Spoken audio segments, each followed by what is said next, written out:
Nathan, it's time to start the engines. Are you sure? I don't think they've finished their champagne back there just yet. Come on, show a little backbone. Let's start the engines. We are all done with the champagne, my man. Let's get it going, kick some tires. Here's San Jose, and the Avs are all wrapped up. It's time for the DNVR Avs pod, and it starts now.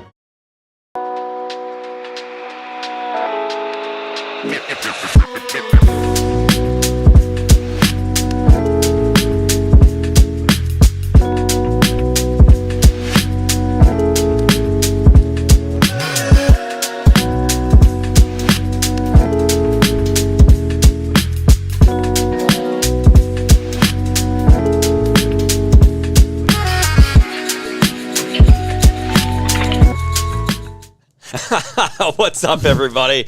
That's a wrap on Rookie Faceoff. Nick Gismondi, Eric Lacroix, that's your name. And, of course, Rudo, Tiff, and Cal with us also. You know, when you're in Hollywood, guys, I mean, you got to bring in a Hollywood star. It's Pilot Rudo to you now. That's right, Captain. Sorry, Captain. Big thank you to Fred Sorensen, the wonderful actor who was, of course, the pilot in the iconic Indiana Jones Raiders of the Lost Ark. When we see him coming out of the, he's running through the forest trying to jump on the plane. Jock. Start the engines, Jock. A little known fact about my friend Fred, he's also the helicopter pilot in Jurassic Park. He is. So he flew there. And a big thank you to my aviation partner, personally, Cirrus, for a very, very fun day yesterday. So thank you guys so much for playing along with us. But everything's wrapped up here in Los Angeles. That's a 6-3 final, a defeat. So San Jose comes away with a victory. There were some high points. We'll talk about that. Let's talk about the game first. When we got going at the beginning of the game in the first period there, you and I the three of us looked at each other and were like, all right, this got some potential. There was a little bit of jump. The boys were playing pretty good. Everybody looked like they were kind of into it, and then it just kind of tailed off after that. But why don't we take it period by period here and, just initial impressions when this thing started. Yeah, I mean, period one, I thought the Avs looked probably the best they had in the whole rookie tournament. Obviously, it helps having Cal Ritchie back in the lineup in this game. They got some good power play opportunities, too. And you can see the different skill levels at a tournament like this. You can see the top guys, and you're like, okay, Ritchie, you expect to dominate. He does. Someone like a Matt Steinberg gets an opportunity on that line and looks a little bit better. How much of that is Matt Steinberg playing a quality game? How much of that is Cal Ritchie raising all boats a little bit? Probably some of both. And then you get down the lineup, you see someone like a Max Curran do... Look, he's an 18-year-old kid. We've talked about him before. But they've kind of had him all over the lineup at this tournament. So it's good to see him get experience at a bunch of different levels, one, within his own team, and two, against the quality of players that he's playing against through all three games. Yeah, and there's a couple of guys that wanted to get noticed, and Hillebrand, right? He had a big hit. And, blew a guy up in the first period. Blew a guy up. You're doing your job, and you do what you do best, right? But that first period, like you said, there was might have been a little bit of a gift too. You know what I mean? Like that kid played really good, young kid there. Dawson Cohen for San Jose, but he had a tough one there, and then the Avs were able to capitalize on it, and then decent first period. Things changed a little bit after. And we'll get to specific guys here in a little bit. This was a very chippy game, and it started to get chippy, and then it started to get nasty, and then it just got playing out, street fight. Second period is where that started to turn a little bit. What did you like in period two, and what do you think was the change in the physicality, Rudo? Unfortunately, I don't think there was a lot to like as far as the Avs play in period two. They kind of fell off a cliff in a lot of ways, but that, whatever, it happens. Not that big of a deal. With the chippiness, it's not so much, I thought this guy did a really good thing by starting fights or this or that or other thing, but I do think it's important to see someone like a Steinberg, hey, he gets in there. He stands up for his teammates. Cal Ritchie was not afraid to grab a guy by the neck and kind of pull him out of a scrum, things like that.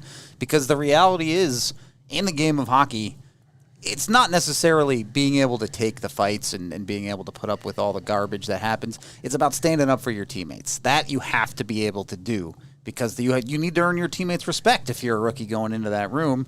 And it was nice to see a couple of guys earn that type, show that they can do it. Yeah, and on that point, just to add to it, I always tell kids, like, when you're in a scrum like this, don't look down. You know what I mean? Don't look down. Because you look down, you look defeated. Look up. If you look up and you look at a guy in the eye, I would tell you that 3/4 of the time nothing's going to happen. But if you're looking down, you're telling the guy, like, hey, listen, you have me. You know what I mean? And that's not a good feeling. You don't want to be in there like that. So I agree with you.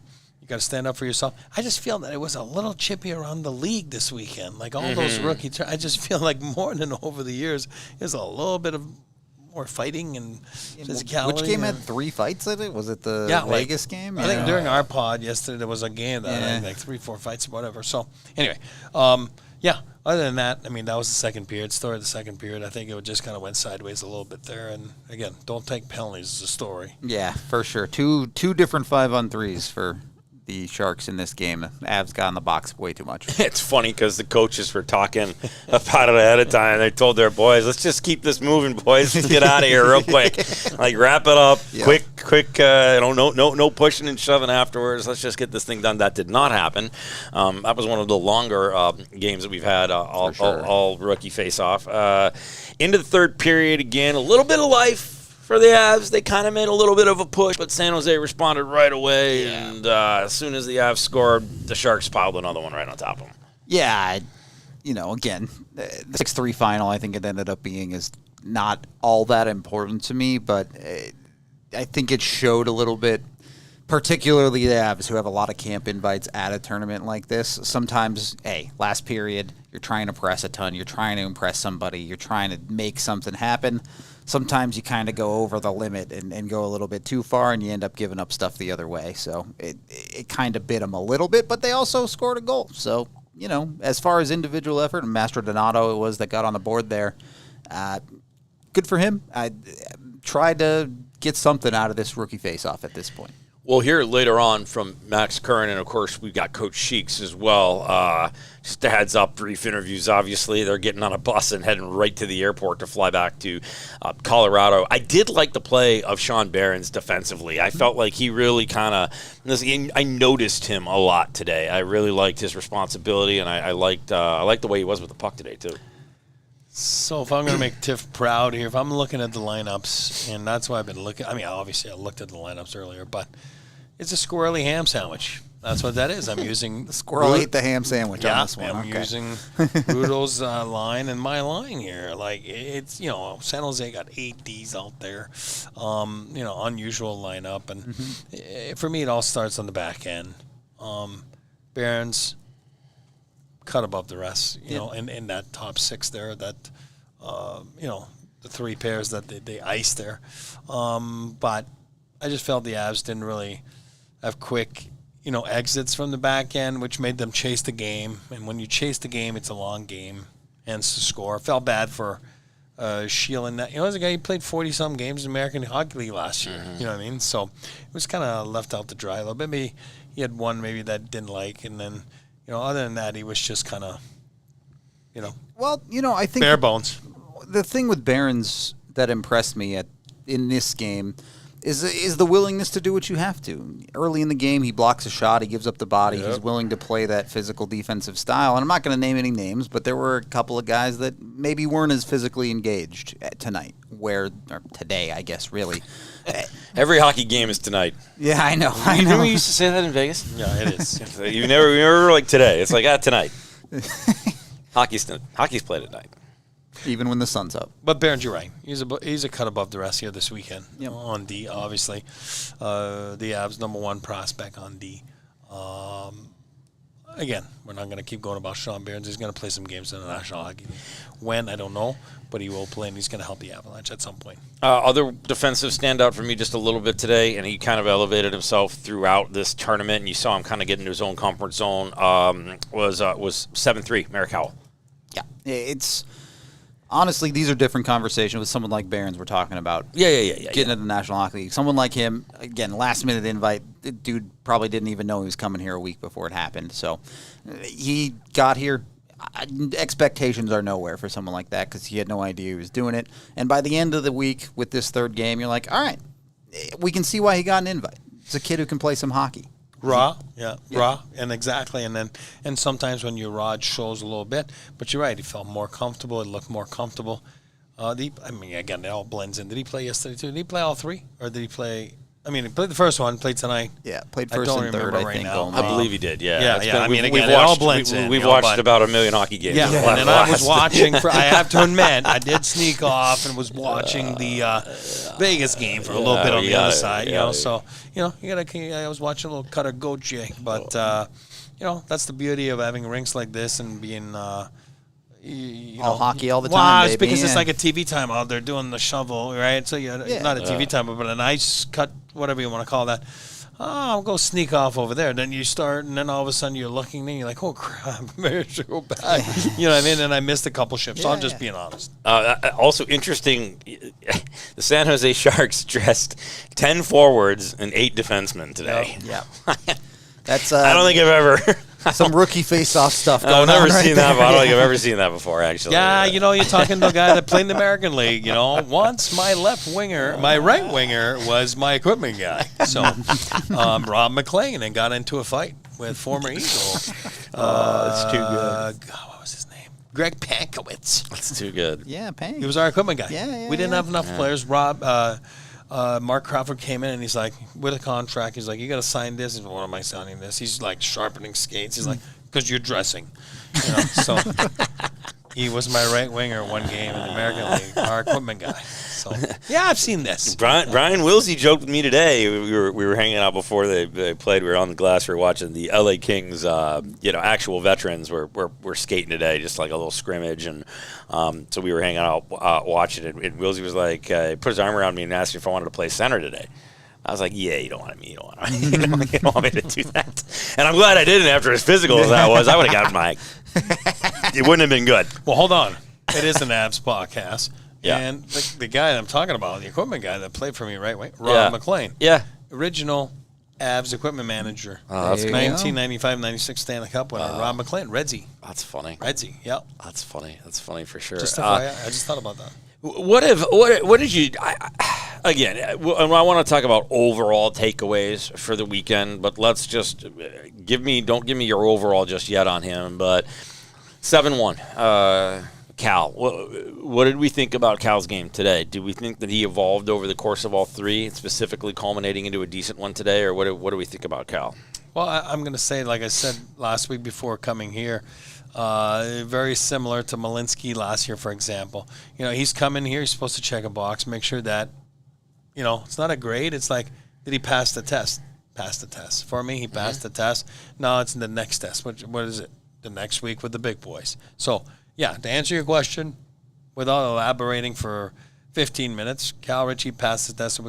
Again, a cut above the rest, kind of like Sean Barron's on team. Yeah, I think today for Ritchie was a reminder, not that he didn't play really well, he did, but it's hard to evaluate kids at an event like this. There are things you can evaluate, skill levels, things like that, what they look like in game situations. But one thing that stood out to me, and I told Eric while we were watching him in the first period, at an event like this, there is no real structure. They've been playing together for 3 days. It's kind of everybody for themselves out there. And so at every opportunity, you're watching Ritchie try and make the hard play, the difficult play. And he's good enough to make it a good amount of the time.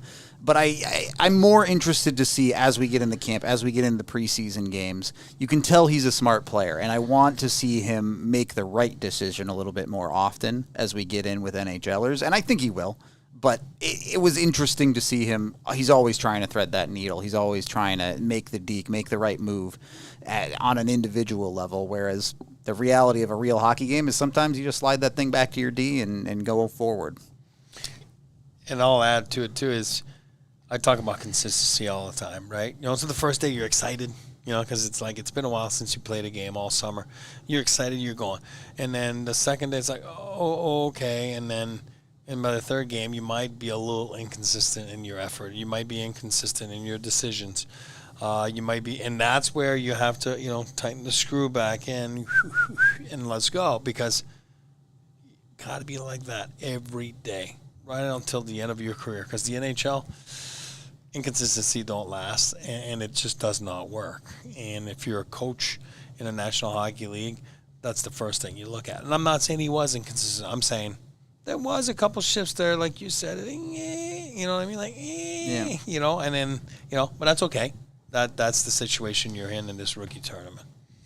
We're going to talk about overall takeaways in just a minute, but Coach Prime is trying to help you and other Coloradans get back to your healthiest self. And you can do that with our Chief Motivation Officer of UC Health's Ready, Set, Go Challenge. And that goal is to get, like I said, Colorado back to that healthy state. Part of that means mindfulness. And Mindfulness Prime is here to encourage us to just chill out. Whatever that means, maybe it's music, motivation, connecting with nature, painting, yoga. Just find 20 minutes a day to disconnect. Get off your phone. Stop, scrolling through, social media all the time, because it's just not a real representation of what everybody's going through. So find that thing that makes you kind of level off and connect. Maybe it's playing with your dog. Maybe it's just tossing the ball. Maybe it's golf. Whatever it is, just try to get out and be a little bit more active, because you take care of your mind, you're taking care of your body and yourself, and that'll translate to all the other things in your life, your business, your family, your friends. And it's tough out there right now. It's tough. It's, I think everybody's always going through something. So take care of yourself, and when you do that, you'll also be able to take care of other people. And one of my favorite sayings is, and I know it's a favorite saying of DNVR, is be a good person, take care of people, help people. If you can help. And it starts with making sure that you are helping yourself. If you want to join UC Health's Ready, Set, Go Challenge, click the link in the show notes or go to uchealth.org/ready, set, go. Maybe I should jump in. Okay. Maybe I should just get on the link. Well, do it. You're going to spend, we're going to be hanging out all the time. Let's give it a go. You're an athlete. Your body's going to remember how to do it, like right away. Wasn't it? You're watching your boy Dewey do 200,000 jump ropes at the rink, but That's unreal. Daryl Evans is Evans. an absolute Machine. Like, he's a machine. Like, it's Daryl Evans, a long-time broadcaster for Los Angeles Kings. The radio, does TV now. He's always got an amazing suit on. He's in his 70s, right? Is he in his 70s? No. 60s. 60s. In his 60s. Looks like he's 40 years old. Just absolutely ripped. Picked me up in the lobby here and threw me over his shoulder. When he walks around, he does like 5Ks all the time. Walks around with a jump rope over his shoulder. 63. Said he did last year. He did 6.1 million jumps with a rope. So it's there. It's there. all right. I gotta grab it. Let me ask you guys something. What's the name of this building?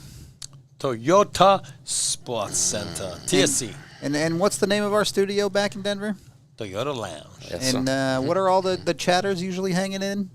That's the Toyota chat. I think we're onto something here, boys. Toyota might be the vehicle to go with if you're a fan of hockey.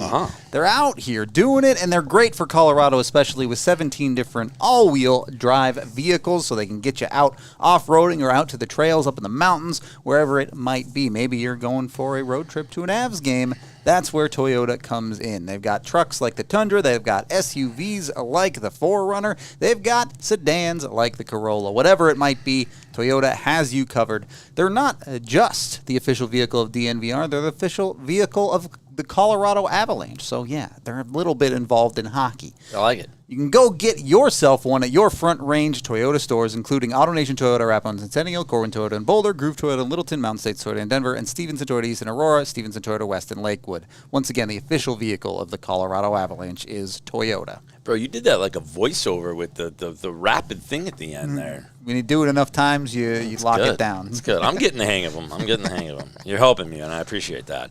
You make it look good, buddy. Oh, I don't know. Period number 2 of the DNVR Avs podcast. We're coming to you from Los Angeles. Our final day here. We have had a ton of fun. And I just kind of want to talk about overall takeaways, and I want to do it in a couple different pieces. I want to talk about overall takeaways from what we saw from the Avalanche rookies, but just you guys' experience as well. For me, I'll just say this was a ton of fun. It was great catching up with a lot of old friends. Obviously, I've been with a few different teams in the NHL, and it was cool seeing coaches and GMs and some players and just some scouts and some friends that I had known over the last 10 years covering this game.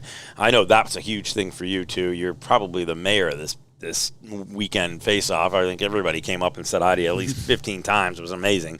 But give me your overall takeaway on the boys first. What do you feel the overall look was, and how is the development of the young future Avs going? Yeah, again, you can't look at the wins and losses. I know. I mean, they win 0-3. It is what it is.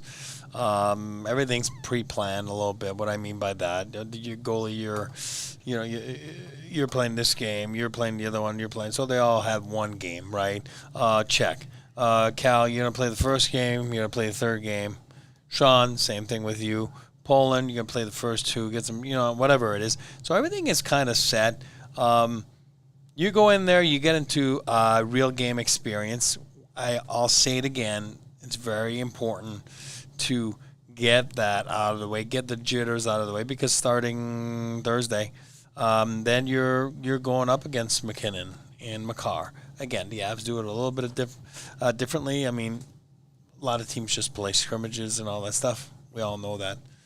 Bednar and company do a little bit differently, but you're still having some confrontations and one-on-ones and, with the names I just said. So I think it's important to learn how to conduct yourself, learn how to be an Avalanche, learn the core values of the team, learn to know the staff a little bit. So for a kid like, using Max Curran, next year he comes to camp, because I'll bet my house he's not going to make the Avalanche roster, right? We all know he's not ready. But it's new for him, right? So it starts with development camp, then it's your first rookie camp, the Rookie Faceoff, and then next week you go to a different experience, with the big guys, and then obviously back to your junior or wherever it is that you play, right? So I think that's what it's for. I think that's what it's important. You get to hang out with different prospects and guys that hoping one day you'll be with in the National Hockey League. You can see the Avs relationships that way. You could see it on higher names, Will Smith and Macklin Salambirini. They didn't leave each other's side all weekend walking around. So you develop a relationship, you develop a friendship, and that's exactly what the Ritchies and Barons are trying to do. And then the kids that are not going to be in Loveland this year or the Avalanche, then you do it again next summer at development camp, and that's what it's about, and that's what you take away this weekend. You don't look at the wins and losses, even though you want to win and all that kind of stuff, but let's just put it this way. Coaches, they go there, they're not losing any sleep off of the 0-3. Now, if you start 0-3 in the American League at the start of the season, like Coach Schneekloth would be like, oh God, this is a bad start. Nobody looks at those wins and losses at a thing like this. I do hate to say that the Avs, quote unquote, have not won since I have joined that the. Is true. That is true. Don't sleep tonight. Giz might be the problem. No, I think my biggest takeaways are two things, and it's two things that the Avs are going to have some tough decisions to make on. Number one, Cal Ritchie's too good to go back to juniors. He's too good. I don't know that he's NHL ready for sure. I think he gets NHL games this year, but we haven't really seen him against that competition. And that puts the Avs in a tough spot because AHL is not an option for Cal Ritchie. He either needs to be in the NHL or he's going to go back to juniors because that's how the CBA is designed. And that puts the Avs in a situation where do they try him in the NHL? And if it doesn't work, then do they need to send him back? How do they make this work? And it's not that Ritchie can't learn anything from juniors, but he's going to destroy that league if they send him back. It's not going to be close. So it puts the Avs in a tough spot there. And then the other side of this is, and this is not a knock against the Avs prospects, it's just a reality of where their organization is at. Outside of Ritchie, Poland, and maybe Pavel, and Barons too. The rest of their prospect pool is still a couple years away from really trying to compete for an NHL job. So in the immediate, they need those guys to take the next steps and start making that jump to the NHL level. What are you wearing, a goalie mask? What are we doing over here? I noticed you forgot one guy. Who did I forget? Oh, did I not say OO? Sure.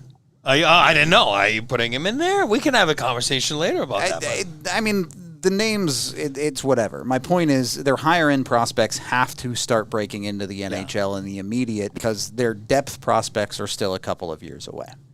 Fair point. But I was just, bringing it up in case. I mean, people know how I feel about OO at this point. So, Well, Me too. with Cal, you bring up a massively important point. How do you make this decision then? I mean, are you going to base it off of, okay, so you said he did what he had to do today, he passed the test, checked boxes, Cal looks good here, great. Now you go into this next week. I mean, what would you put his percentage on of him making this team as of right now? Well, I don't know if I can put a number on it. What I'm going to do is I think they have a plan for him. I think they have a plan to see. There's always two hats, right? There's the plan long-term for the player, and then there's the plan. Can he help us short-term, meaning can he make the roster now and help us win hockey games? And sometimes it's at the detriment of the other, right? You know what I mean? Because I've seen guys that play with guys, they weren't ready to be in the NHL as teenagers, and it hurt them. Some guys, they missed their careers. Some guys, their career took a different trajectory because of those situations, because they weren't ready to be put in those situations. Cal Ritchie, check box now. Like I said, now it's with the big boys, rubbing elbows, and then it's the preseason games, right?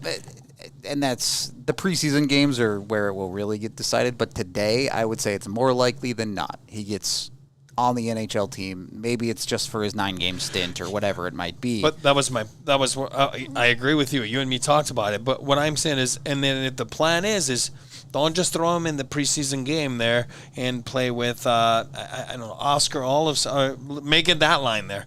Surround them the right way, right? Yep. Give him a Logan O'Connor with him. Give him a, like we've been talking about. Surround them the right way where he can actually have success. He can actually thrive, and then see what he can do. If you're going to play him, because Nate's not playing that day, and and then he's playing 25 minutes and he's on every power play, probably not realistic. You know what I mean? So play him where you think he's going to help you, to the ceiling of where you think. Is it a third liner and then you move Colton to the wing, or whatever it is, right? I don't know, but figure it out and try to see what he can give you, and if he gives it to you, then keep pushing. And then you'll be able to realize, where is he? Is it too soon? Or do we still have time, like you said, with those 9 games, and go from there? If I'm the Avs, and I'm not, their list might be different than mine. But going into training camp, the forwards where there's opportunity in the lineup early in the year, again, Arturi Lehkonen not going to be ready for the start of the year, so there's some spots available. Right now, my list from this rookie face-off is 1, Cal Ritchie, 2, Jason Poland, 3, probably Oscar Olausson, 4, Andre Pavel. Those 4 guys in that order are going to come into training camp, and then it's going to be, where do they slot in? Can Cal Ritchie jump up Pierre-Edouard Bellemare? Can someone like a Jiri Inola get into that conversation as a guy who hasn't played in North America but was playing pro in Europe? Where does someone like a Kivi Ranta slot in as well for who's going to win these jobs to start the year? That's right. And for Ritchie particularly, being the best player for the Avs at this event, it's going to get a leg up because there are going to be guys in the Avs organization that have already seen him, that knows he's got some talent going on there, that knows he might be able to provide something that isn't just Yola Kiviranta can go in and play on your 4th line and give you safe minutes. But maybe you put Cal Ritchie in because he can play on your 3rd line and give you something a little bit more. Yeah. Interesting. I mean, listen, he's made a good case for it. Talked to Schneeks. He was impressed by him as well. I mean, I think that based on the situation that the Avs find themselves in, roster-wise, I think it kind of works in his favor a little bit, to be quite honest with you. I agree. I mean, there's a lot of question marks for sure, and I think, and we won't have to talk about it right now, but I think the Landeskog thing plays into this massively also. Yeah, and like I said, what is the saying? You can only bring the horse to the water. You can't make him drink, right? Right. So he's gonna get the opportunity. You know why? He's earned it. Yeah. put on 17 pounds. He had a great year, like after rehabbing his injury. Was a leader down there. Supposed to do well at this tournament. Does well. So again, he's not gaining points. He's just passing tests. But now, if you freeze, you freeze. There's nothing you can do about it. But it doesn't look like he's that type of guy that's going to freeze by the way he adapted this weekend, by the way he's got a little bit of swag, a little bit of quietness to him, but he speaks well, and I think he's very confident in his ability, and I think he's welcoming the pressure that comes with being a first-round pick. Are you betting on Cal Ritchie being on the opening night roster for the Colorado Avalanche? That might be a line. It might be. I was bummed. I wanted to bet this weekend, but I'm obviously Colorado-based. I'm not allowed to bet in Colorado. But if I was, I would have, because we love being partners with Bet365, because whatever the moment, it's never ordinary at Bet365, because they have all this cool stuff that you can incorporate, including boosts. They power up the odds on hundreds of bets to give you a chance to win more with over 10,000 boosts every month. Sometimes they do specific markets, your winnings, and even parlays. Keep an eye out for custom DNVR bets and boosts. I am having a blast with this. I previously was not allowed for, whatever legal contractual reasons in the NHL to bet, but now that I'm able to, I'm having a ton of fun, and I'm really looking forward to the NHL early payout offer, because with Bet365 early payout, you're a winner if your team gains a 3-goal lead, and you get an instant payout on straight bets and parlay selections marked as winners. Download the app and use code DNVR365 when you sign up. There's a couple of different cool things that come along with that. For example, I signed up, made a bet of $10. I got $200 in bonus bets. I turned that $200 into another $250. So it's fun. It's easy to do. Make sure you check it out. Make sure you, of course, are over the age of 21 and you are gambling responsibly. If you or somebody you know has a gambling problem, make sure you reach out and get that help. You know what I think I miss about being in Colorado? I know what you miss.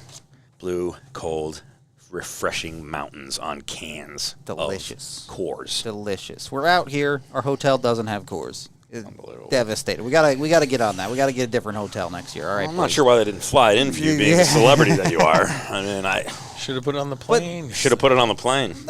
How many hours you think we've worked this weekend?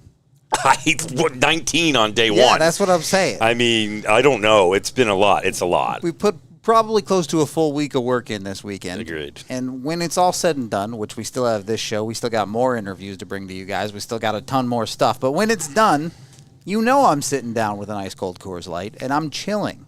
Chilling. It's the beer literally made to chill, as he said. Blue Mountains on the can to let you know just how cold it is. It's just easy to drink. I'm not going to lie to you. I like craft beers. Big fan. I like tasty beers. Sometimes I just need a crushable beer that I can just sit back, drink, and enjoy. That's what Coors Light is. So make sure you go get in with Coors Light. Go get yourself some anywhere in the U.S. except for our hotel, apparently.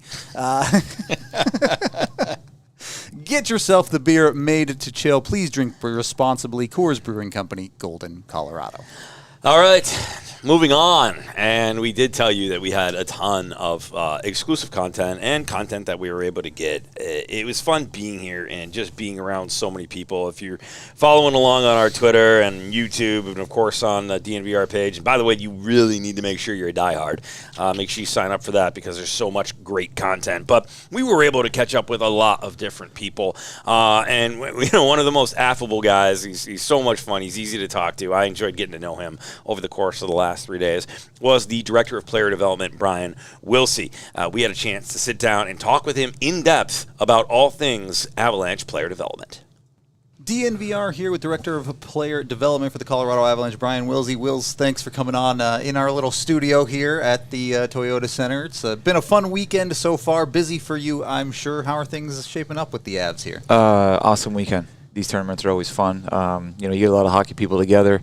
Former teammates, staff you've spent time with in your playing days, but then to watch the kids and the prospects, not only from our team but other teams, it's always a great event, and Elliott's done a great job great job at this place. Watch him talk to at least 300 people here probably at this point. Yeah, you can't walk through the arena with him. You get stopped all the time. I know. You're 20 feet ahead all the time. Not me, everyone. Yeah. Everyone is the Yeah. same way. Yeah, if it you've is. been around, then, but I'm going to keep going on the prospects because I want to switch it on them after. You know what I'm going to say. I know. Yeah. The one everybody's got to ask about, Cal Ritchie. I talked to you earlier in the summer about him and his next steps. Today, is he closer to the NHL than he was a couple months ago? Oh, absolutely, absolutely. With kids like that, the steps that they take, those are the fun ones to watch, especially in development. And Cal was different with the surgery in May, drafting him in late June. We drafted a player that was rehabbing, so missing that summer that's a big deal for young players. That's a lot of development time, and the dedication he had coming back from that, the way he returned to play in Oshawa in November, the last 2/3 of the season, the playoff, all that is just a credit to him, and that's his personality and work ethic, and that's the kid we knew we were getting.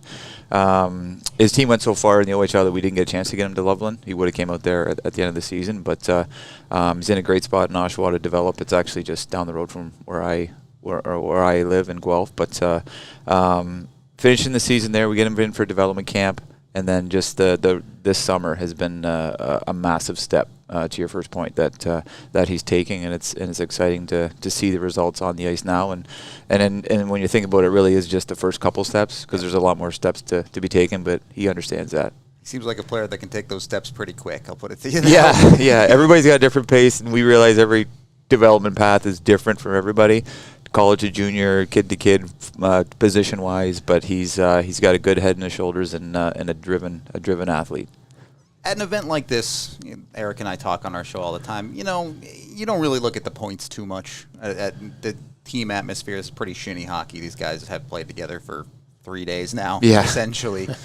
How much of that is looking at individual skill levels, or how much of these events is more about the other details for players? Yeah, I, as a staff and our American League staff do a great job with them. You want to put the kids in the best position to succeed and to be at their best. And when Cal has the puck on his stick, that's when he's at its best. So okay, you're going to put him on the power play coming downhill because that's what he does well. And you saw it picking up a couple points doing that. So you play him 2 games out of 3 in the tournament. I think other teams, San Jose would have whatever with Celebrini. Yeah, you come in with a plan. What are we going to do to put him in a good position to succeed here, but also to look good Thursday on the ice at main camp, and that's what all the staff is thinking here from every team. So you get him a taste, you get it up to the physicality, the high pace, because I think each period, the 6 periods we played, from period 1 being really scrambly, and better at second and third, and then yesterday I thought we really worked. You just really are building on it for them to be ready on Thursday when they hit the ice with the big guys. There you go. I always say this. I always use the term silver spoon. You and I know. I mean, and I'm trying to teach that to the chat. Like, it's a complimentary term. It's not a bad thing. And we all know, for all the reasons, they're going to get a different type of opportunity. So when I look at this camp, Richie, you just asked about him. Perfect. Put him in that category. Yep. Then let's talk about Sean Barons for a second, which is, okay, high pick, older. Yeah. Never been here, first time. Yes, been at development camps, learned all that stuff. As the experience of national championships. And then, but it's still his first weekend. Talk to me a little bit, talk to us a little bit about how he's adapted to that type of test that he's got to do. Yeah, Sean, it is different for those college guys. They come out, the development camp is not a high intensity. It's competitive, but it's more teaching and learning. So they're getting familiarity with us and the way we do things, but for those guys to come in here, it's they're a little nervous, but it helps when they're older. Sean's best attribute is he's smart, he's a gamer. High pressure situations bring the best out of him. So he's shown that here, where it's like he doesn't show his nerves. Being an 18-year-old freshman, some of the college guys we get are 23, 24. He's a younger college guy, so his adjustment is. He's not going to go coast to coast and score 3 goals a game, but just the way, he played last year was even just the way he gets around the ice, the way he thinks. Now coming into this pro hockey, he got a small taste with the Eagles last year, would definitely help them. Like that's so valuable, that month he had up with Colorado playing pro hockey. You're playing against 26, 27-year-old men. getting that experience, he'll draw on that to come into here. And then carry that into next week. He's not the biggest guy, so he really uses his brain well, his competitiveness, and then with the Eagles this year, it's there's so many more details for him to learn defensively. You can get away with it in college and junior because he's so smart, but then he'll just learn the little idiosyncrasies to this side or this side, the lane management, whatever it may be, and that's just going to help him. And then just to finish what I was saying, then you got the guys that used this weekend as a springboard.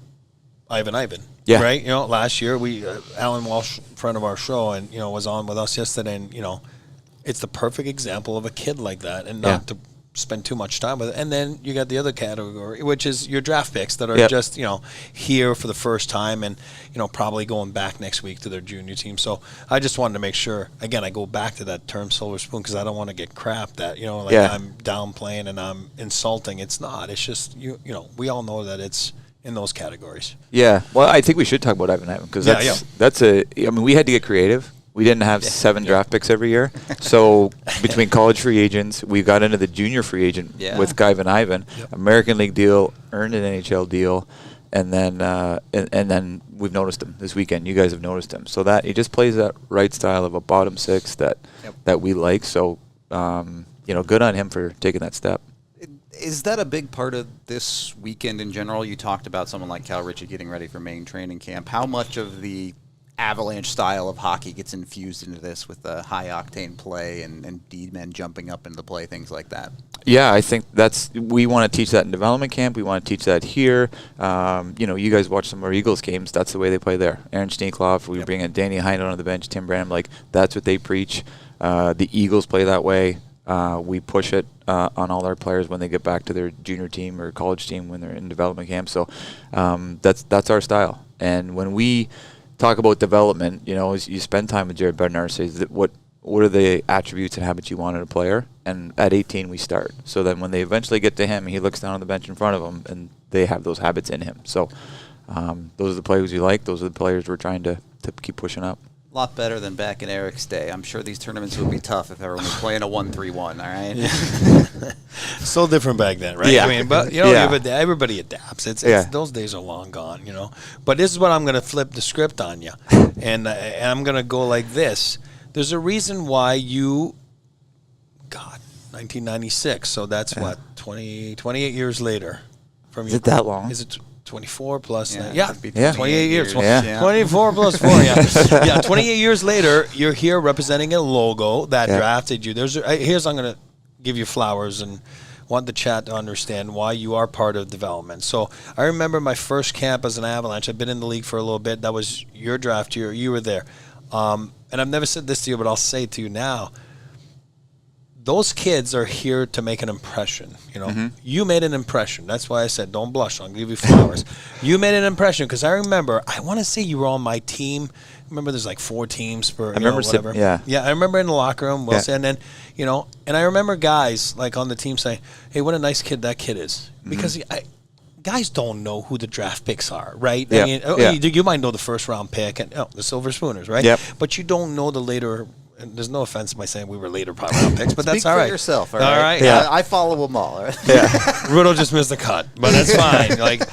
But I remember guys talking like, hey, what a nice kid that is. What a nice, and guys talk. Yeah. Guys talk, and it's important. So check mark, you did that.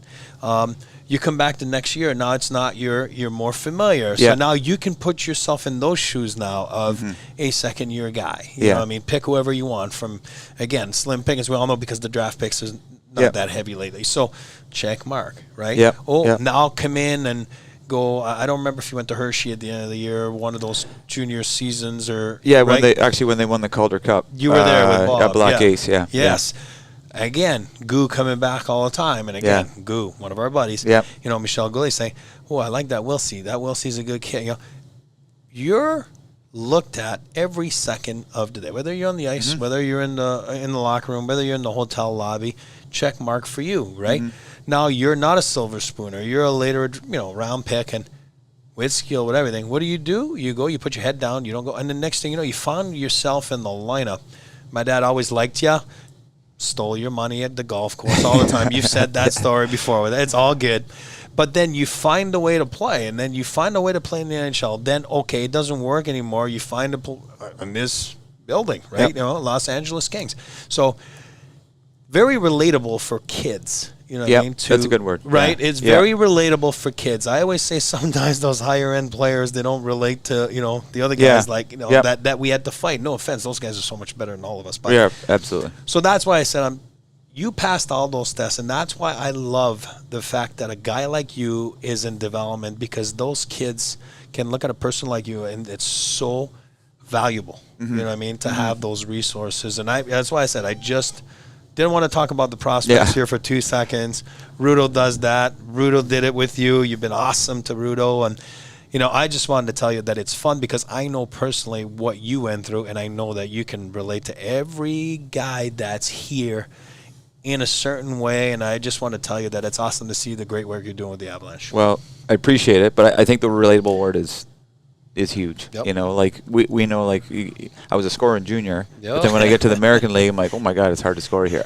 So when I started in Hershey my first year, 20 years old, I didn't score my first 19 games. And I just scored 45 in the OHL year before. Mike Foligno was our coach, and he looked at me one day. He's like, "Are you ever going to score in this league?"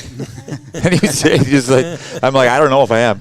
And but he took me aside. Jay Willsie assistant. You got to find other ways to stay in the lineup. You be the best penalty killer you can. You got to finish checks, whatever you can do. So it was role acceptance, and eventually I turned in and could score in the American League. But then when I got to the NHL, there was there were some pretty good players in our power play that I wasn't. There's a couple guys there. So Second. So whatever you do, you're blocking shots and hitting, whatever you got to do to stay in the lineup. And now I'm passing that on. You know, the goals will eventually come. Yep. And they did later on, but not at the extent at the lower levels. But I say that to kids now. You got to find a way and role acceptance and change your game and. But look at the terms he's using. I'm not making fun of him. Role acceptance. But that's what that is. This game is simple. You just can't overcomplicate it. And the ones that figure it out that it's simple are the ones that go through. Yep. Eric, you always talk about players their entire lives are goal scorers in all their leagues, right? And then you get to the NHL and you got to realize, I might not be a goal scorer in this league. So Who was with Mike there? You said assistant? Jay Wells. Oh, who my played God. here. That's right. Jay Wells was there. Yes. They were. That. Yeah. They were so good for us, that whole group of Danny Heino, Brett Larson, that they taught us to work. Rick Barry. They just taught us to work. Yeah. Like, we competed all the time and really showed, you know, I'm working hard. And it's like, well, are you really working hard? And that still is in this job now. And they taught us that. I got one last question for you here, going back to the prospects a little bit. You talked a lot about Cal Ritchie and him putting on the weight this summer and how he needed to bulk up a little bit.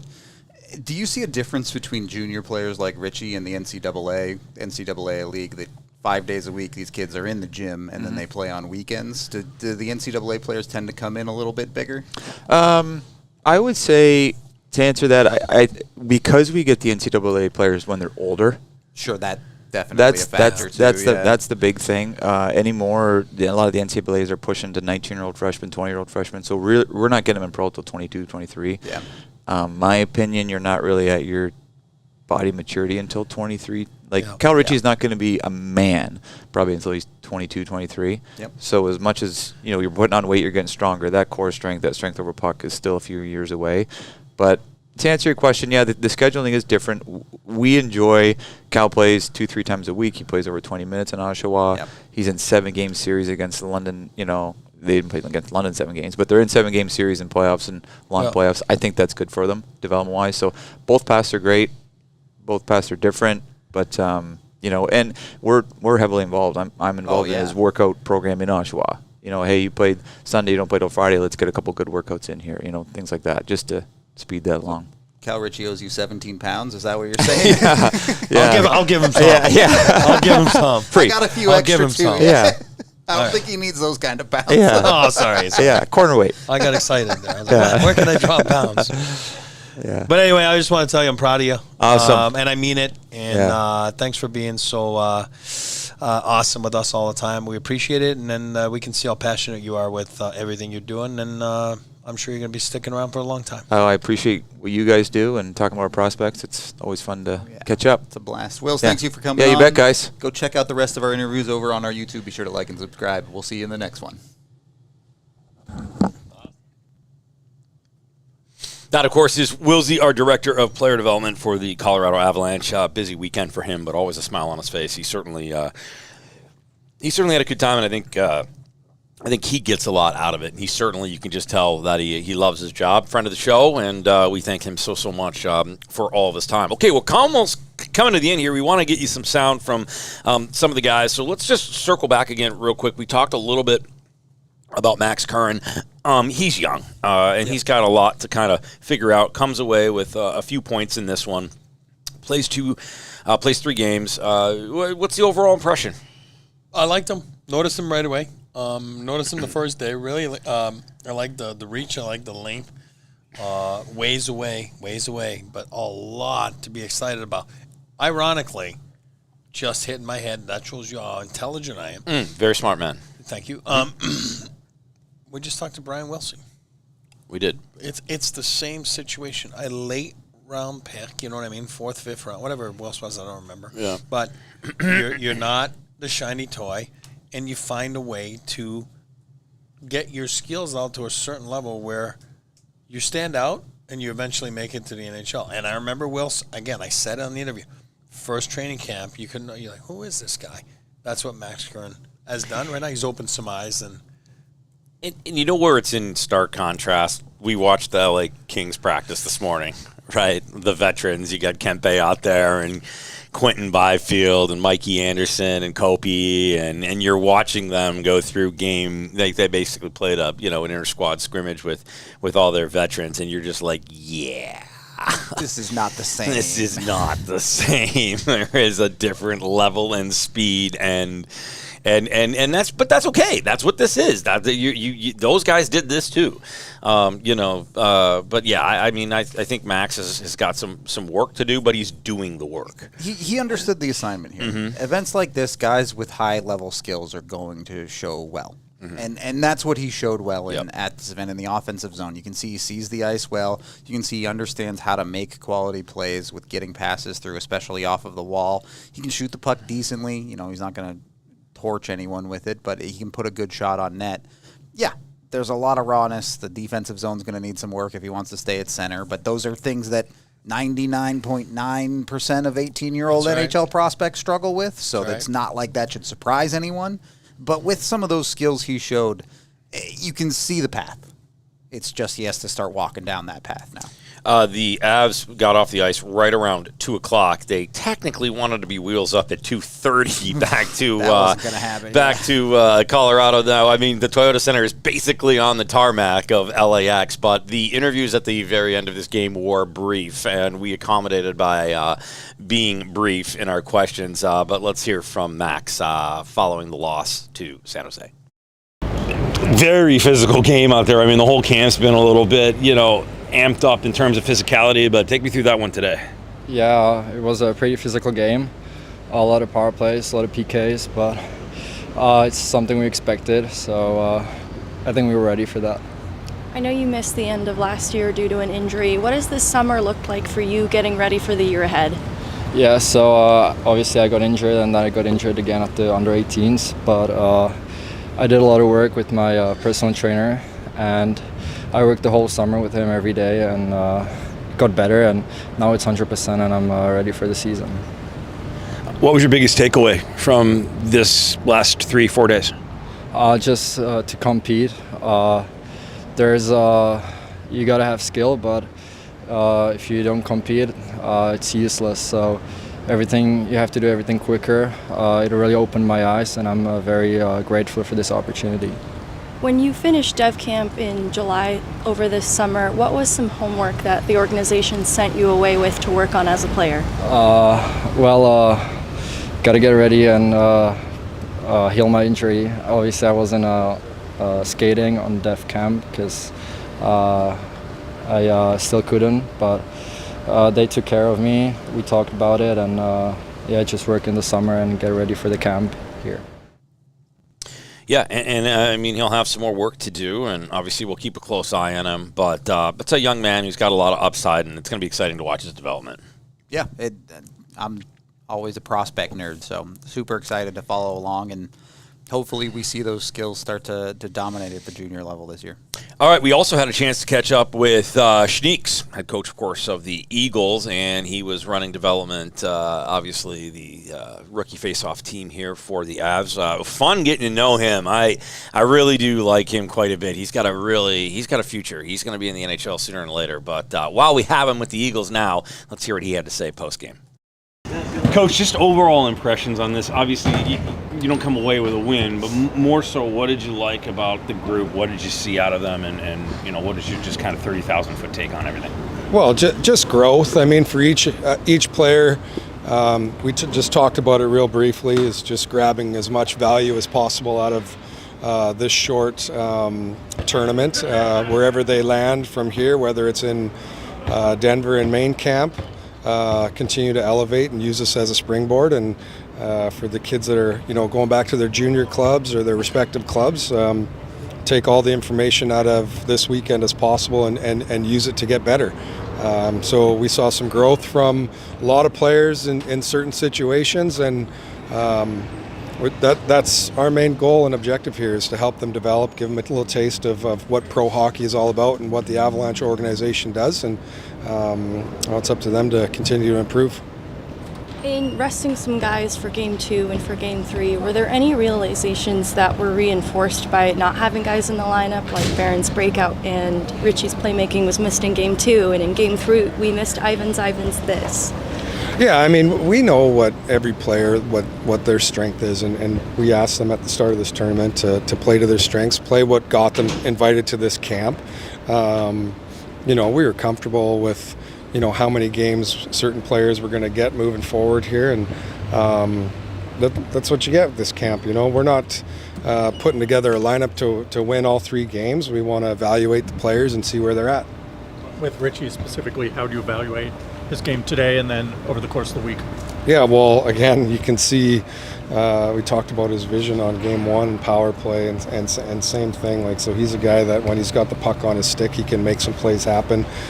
He's big and long, and when he gets those feet going, he's a threat out there. So this was a great opportunity for him to get in some games and some competitive situations for main camp. Coach, what did you learn for your own squad up north? Because you'll see some of these guys as well. Were there any takeaways in regards to the Eagles? Yeah, I mean, I talked to some of our potential returning players of what they went through last season, and from our year-end meetings to some summer talks, and then through this weekend, just areas that we want them to continue to be strong in, and then some areas that we want them to work in, and we focused a little bit in on that, some situations this weekend. But right now it's about them and the Avalanche. I'm not putting too much information in their head about Eagles and next year. I want them to be completely focused and put their best foot forward at the Avs camp. How valuable was this weekend for you as a coaching staff to get integrated and familiar with Heino behind the bench going into next year? Yeah, it was perfect for us, with Dan joining our staff, and then new strength and conditioning coach. Joe took over, promoted to head equipment manager, and then Kim, our new video coach. So a great opportunity for us to work, to be in our work environment, and then also, we're going to spend so much time together during the season. It's great to just be able to get to know each other off the ice as well. Coach Schneeks, love him, big fan. Looking forward to hanging out with him as well, and watching all the good things that he does up north with the Eagles. It's time to say goodbye, and this show flew by. I hate goodbyes. I know, but a couple big thank yous. First of all, the Los Angeles Kings for offering up their facility and hosting. They did a great job fitting all these teams in here and providing everything that they needed. Thank you. From the Avalanche side, Luke Johns. What an unbelievable job he did media relations-wise. He got hit with a ton of requests. Luke, we're proud of you, buddy. That was really good. You crushed it. To our friend Chance Berman here at the Toyota Sports Center, who offered up his office for us the entire week. We literally moved into his office, kicked the poor guy out. That way we could keep everything set up so that our staff had a nice, easy, flawless execution. It's just the little things sometimes that matter. So, dude, Chance, hockey family, we love you. We appreciate you, Berms. All of our guests, from everybody from Blakey to Alan Walsh to Pat Brisson to Willsie. We've got a few other surprises that are going to be coming out. We can't thank you enough for taking the time. You're here working, doing your thing, but you found time for DNVR and the Avs podcast, and that means a lot to us. A big thank you to my aviation partner, Cirrus, for a very fun day yesterday. And a big thank you to our guys and girls at DNVR for believing in this and letting us come out and making it possible and giving us the resources. It's not cheap. It's not cheap, and it's just a commitment to this team and to this podcast. And I think that is so important because it's our commitment to you all as well. A lot goes into this, and then obviously you two, appreciate everything you have done. You guys are incredible hockey minds that I'm lucky to be sitting in the middle of. And to our producer Tiff, who was just absolute rock star. Long days, lots going on. She crushed it. And, of course, our guy, Cal, unreal. Just great film work, was nimble. Nobody ever complained. We just got it done. So, good job, you guys. Hell yeah. It was a heck of a weekend. I can't wait to get home, to be honest. But we're going to have a ton more content coming. It's going to be more of the same in training camp and beyond. Yep. So, obviously, make sure you're got notifications set up. Make sure you're subscribing. Make sure you're a diehard. Make sure you're liking everything. Retweet this stuff for us. Get it out there. If you loved it, let us hear about it. And then when we're back, of course, next week at the rink, please come up and say hi. I'm looking forward to meeting all y'all and really getting this thing kicked off. But we also now have a plane to catch. So for all of us here from Los Angeles, California, and the DNVR Avs pod, thanks for watching. We'll see you next week. So long. We all silly like the mayor.